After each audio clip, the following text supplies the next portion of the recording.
God! Welcome back. Nakakatuwa lang yung balita talaga, no? Pero nyo,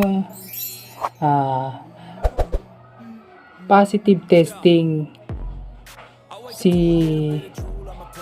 sa test si Brownlee, pero organic yung marijuana. Gold sila. Tapos si Jordan basketball team, meron doon si Kasay ba yun? Basta yung isa doon, yung enhancing, yung doping, yung talaga, yung steroid, yun bawal talaga yun. So silver yun. Edi ang nag-bronze is China. So anong mangyayari? Si China nakakaduda lang, hindi lang nakakaduda na nakakatuwa.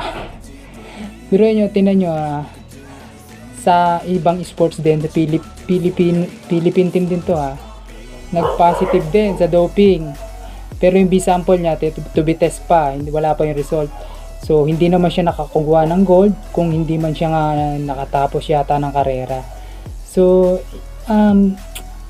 nakakaduda lang, hindi sana masagot agad ito ng kung sino man dapat sumagot sa Gilas or sa SBP para malinawan lahat, ma-clear.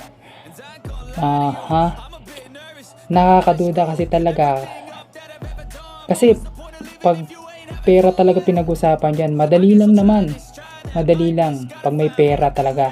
Tingnan nyo yung tapos naiinggit pa syempre yung mga Chinese, inggit, asar. Tingnan natin kung ano talaga. Nakakaduda kasi,